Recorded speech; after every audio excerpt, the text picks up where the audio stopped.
Welcome back, everybody. Today I'm going to be breaking down and reviewing the fourth game in the Spyro franchise, Spyro Season of Ice. This game was actually developed by Digital Eclipse and was released in 2001 as the first installment of Spyro games on the Game Boy Advance. I was really hesitant switching from the PlayStation over to the Game Boy for this game. Another platform game, but being on the Game Boy already makes it completely different from the original trilogy. In this video, I'm going to be breaking down the storyline, the characters, each individual realm, and my thoughts. At the end, I'll give the game my overall rating, so let's get after it. We start the game off with Spyro and his friends on vacation, enjoying some well-deserved rest after their last adventures. However, their relaxation is quickly interrupted when they learn that the fairies have been kidnapped and frozen in crystals. We find out the villain is Grindor, a former librarian from the realm of magic. He tried to learn a powerful spell by reading a magical spellbook he wasn't qualified to use. Unfortunately, that backfired and resulted in Grindor growing a second head and having a constant headache. He believed that by capturing the fairies, he could use their magic to fix his condition. We then appear in Autumn Fairy World, home to three different realms, one Speedway and one Sparks World. The first realm we appear in is Lava Prairie. We first run into Bonky, who's upset that the Rhinox have let their pets off their leashes and that they are ruining his cactus crops. In order to stop them, we have to use the cactus bombs on the geysers. This one wasn't really super hard. Obviously, the movement and mechanics are much different in this level, but it was still pretty easy considering it was the first realm. Unlike the other three games, you find most of the fairies in the wild. You'll just randomly stumble upon three of them. One goes with the storyline, one goes with defeating all the enemies, and one is done by flaming whatever particular object. Like I said though, overall this is one of the easier levels in the game. The second realm we visit is Mermaid Coast. Upon arriving, we run into Steffi, who is quite upset about the mean old Rhinox and asks if we can make them go away. After cleaning all the Rhinox, we are given a crystal fairy. We also run into Stanley, who is also very nervous. He met this mermaid named Stacy who was supposed to meet him on the beach, but all the lighthouses are down. He needs our help to light them. This is the first realm that made me realize I'm going to hate this game. I didn't realize the combination of buttons needed to extend the camera, so basically until the last homeworld I really struggled with movement. It took me so many tries to find all the sandcastles in this realm. The third realm we visit is Market Mesa. We first run into Luke, who's once again asking us to remove the Rhinox so we can have a better morning. We then run into Lyle, who's in dire need of getting the bells to ring again in order so the town choir can sing along. This was probably the hardest mission for me. Once again, not knowing the correct mechanic to move the camera, I was just winging it, and trying to get the bells to ring in order was just infuriating to me at the time. Especially not knowing where to go exactly. The same thing with the candles. Unfortunately, anytime you die, all the objects reset, and I died countless times in this realm. This realm also had a thief, and I kept running into the objects. It felt like it had a huge barrier around the objects and it kept killing my momentum. The next stop is the Speedway. The first Speedway of the game is Stone Age Speedway. Now these Speedways are much tougher than the original trilogies were. You start off going through hoops, then dodging and shooting bats. Then the bats coming at you at a different angle, then dodging and shooting meteors. Lastly, the boss was a flying dragon, I think. Surprisingly, it only took me 2 tries for normal and 1 for hard, wishing that trend continued throughout the game. The next part of this homeworld is Ant Farm. Of course, our favorite character, Mr. Moneybags, had to hop in and make a quick buck. In order to travel here, we had to pay him a small fee. I did think these were much easier than the ones on the Year of the Dragon, but still not a huge fan of them. I do like that they are different though. In this one though, it's pretty straightforward, and at the end you run into the boss, which is a giant grasshopper who shoots out tinier ones to fight you. This did take me a few tries though. There is no boss fight after completing this homeworld, so after we speak to Bianca, we head towards the next set of homeworlds, which is Winter Fairy Homeworld.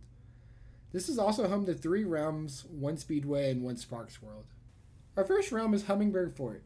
Upon arriving, we run into Elise. A platoon of nasty Rhinox have invaded their village and needs help getting rid of them.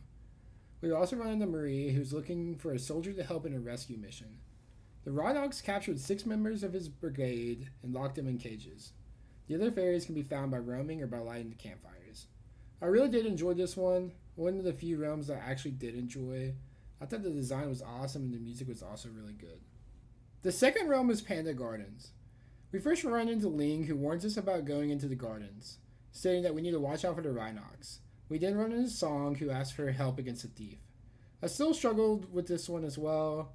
We then run into Jan, who says his brother Lum was trying to find a place of solitude away from the Rhinox and hidden in his face, and it keeps disappearing. This is probably my least favorite aspect of the game. Not learning the mechanic to move the camera, I really struggled to do this mission. I mean, really struggled. The same thing with finding all the lanterns. I did a lot here and it kept resetting the vase and the lanterns. Our third realm is Honey Marsh. Once we arrive, we are greeted by a familiar face. The professor is here asking for our help, saying, "My time traveling work has been going well, but I see our old foes, the Rhinox, have returned." Asking us to help clear them out. Later on in the realm, we run into the professor again asking for help. He needs to get the bees in the hives to stop making honey for a while so he can clean up his machine. Now, this is not extremely difficult, but extremely annoying. You have to time the interactions with the bees perfectly or it wouldn't register. If you try to get a head start, most times it wouldn't even register. I did like this realm as well. The design of the level was really clean and it's really fun to see a familiar face. I did struggle to find certain areas though. The speedway in this set of homeworlds is Ice Age speedways. We start off by shooting the bats that are flying towards us, then shoot them again at different angles. Then go through the hoops, then have to shoot these weird little monsters, and then the boss. This is probably my least favorite speedway. It also took the most attempts. I think I'll beat the normal and hard with 1 second to spare for each. The Sparks level is Wasp City. Once again, Mr. Moneybags was protecting the door and making us pay a small fee to enter, but this one took me a few attempts, and funny enough, with the name being that, the boss was actually a bee who sent out bees to fight as well. The irony. But this took me a few attempts, but I enjoyed it more than this first Sparks level. After rescuing enough fairies, we were able to go through the portal. But we were actually teleported to Grindor's lair and we had to fight him for the first time. Grindor then tells us that he knew it was us trying to mess up his plans by freeing the fairies and showing Spyro that he has 2 heads and he needs the wings of 100 fairies to help make his potion. I was really underwhelmed with this fight. I don't know how I expected a boss fight to go on the Game Boy, but it was really easy. The soundtrack for this fight went insanely hard though.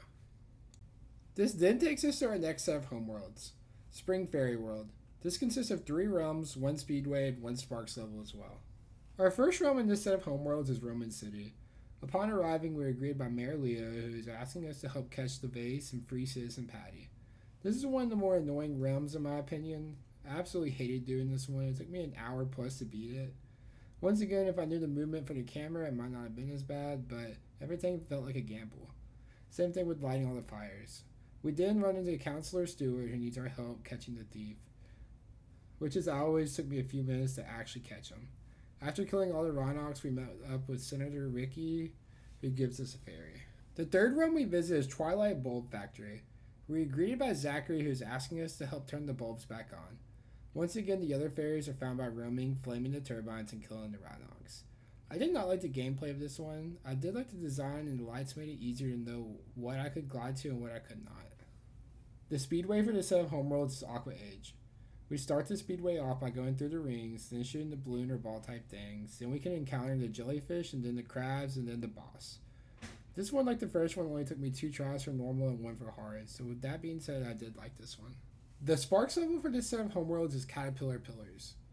This one was definitely the most difficult one for me. The Caterpillar as the boss was also extremely difficult for me for some reason. The last set of homeworlds is Summer Fairy World. All the fairy worlds are really graphically pleasing, but I really thought this one was the best.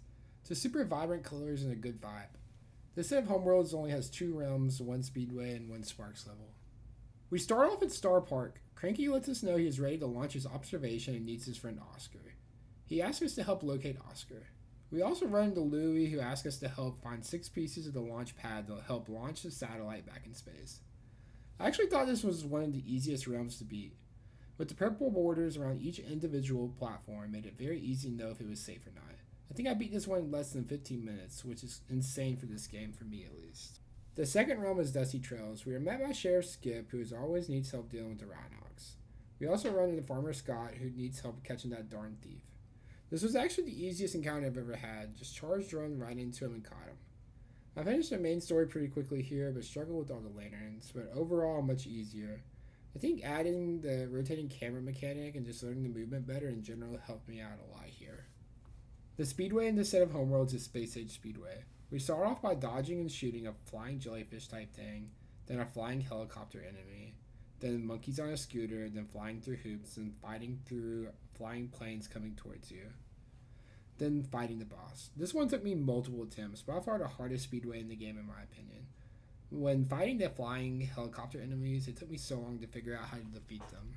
The last Sparks level in this game is Beetle Burrows. I thought this was probably the easiest of the Sparks levels. It's basically copy and pasted from the others. The boss fight was easier to telegraph than the others as well. After collecting 99 fairy wings, we are able to open the portal to head back into Grindor's lair and rescue Zoe. After arriving and running around a little bit, we run back into Grindor. He states, "You thought you got rid of me, didn't you, sorry dragon? This time I'm using ice as my weapon." Just like the first fight with him, a little underwhelming, same exact attack and doesn't show us anything new being the boss. After completing the game, it allows you to do Dragonfly X. I do not really enjoy this bonus feature at all. The controls are just hella janky and not crispy.